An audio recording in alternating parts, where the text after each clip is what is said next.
তৃণমূলে তপশিলি সংলাপের গাড়িতে হামলা, বনগাঁ দক্ষিণের গোপালনগরে উত্তেজনা, গাড়ি লক্ষ্য করে 2 রাউন্ড গুলির অভিযোগ। ঠিক কি হয়েছিল, কাদের বিরুদ্ধে এই অভিযোগ জানবো। আমার সঙ্গে অনিরুদ্ধ কীর্তনিয়া রয়েছে। অনিরুদ্ধ, দেখো তমশ্রী, তোমাকে জানিয়ে রাখি যে উত্তর 24 পরগনার বনগাঁ দক্ষিণ কেন্দ্রের তৃণমূল কংগ্রেস প্রার্থী ঋতুপর্ণা আড্ডার সমর্থনে তপশিলি সংলাপ যাত্রা অর্থাৎ বিভিন্ন জায়গায় এই প্রচার প্রক্রিয়া যে অভিযান চলছে সেই অভিযানে গাড়ি ফিরছিল।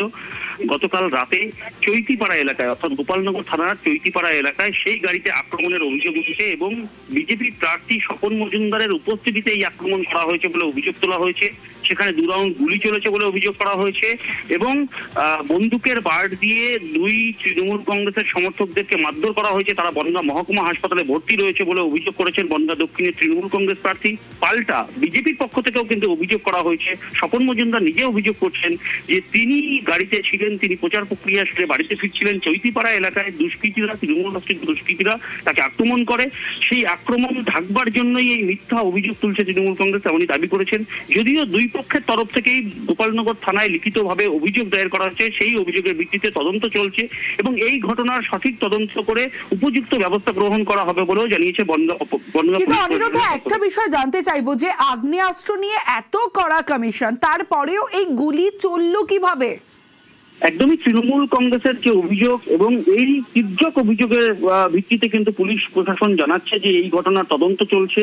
কি ঘটনা ঘটেছিল গতকাল রাতে ওই এলাকায়, যে অভিযোগ এবং পাল্টা অভিযোগ উঠে এসেছে তৃণমূল কংগ্রেসের পক্ষ থেকে অভিযোগ করা হচ্ছে যে তপশিলি সংলাপের যে অভিযান চলছিল সেই সময় স্বপন মজুমদারের উপস্থিতিতে তাদের গাড়িতে আক্রমণ করা হয় এবং 2 রাউন্ড গুলি চালানো হয়েছে বলেও একটু জানতে চাইবো অনিরুদ্ধ, যে সময় এই গুলি চালানোর ঘটনা ঘটে বা অভিযোগ উঠছে সে সময় ওই তপশিলি সংলাপের গাড়িতে কারা ছিলেন?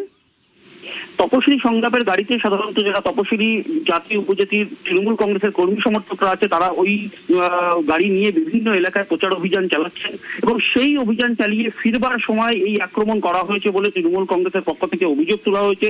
তৃণমূল কংগ্রেসের অভিযোগকে কিন্তু নস্যাৎ করেছেন বিজেপির পক্ষ থেকে। তারা দাবি করছেন যে তারা প্রচার করে বাড়ি ফিরছিল, সেই সময় 2 গাড়ি মুখোমুখি হয় এবং এই তপশিলি সংলাপের গাড়ি থেকেই তাদেরকে আক্রমণ করা হয়েছে।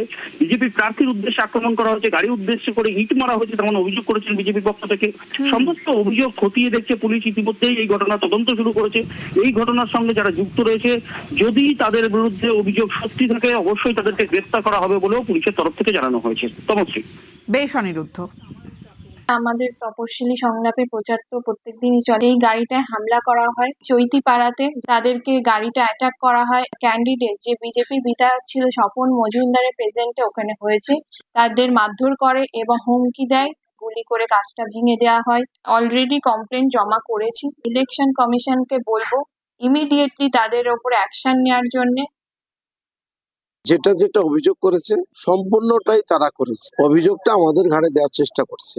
আমার উপরে হামলা হয়েছে, আমার গাড়িতে হামলা হয়েছে। আমি সবার আগে থানায় কমপ্লেন করেছি। রানিং এমএলএ প্লাস ক্যান্ডিডেট ভারতীয় জনতা পার্টি, তার গাড়ির উপরে হামলা একদম পরিকল্পনা মাফিক।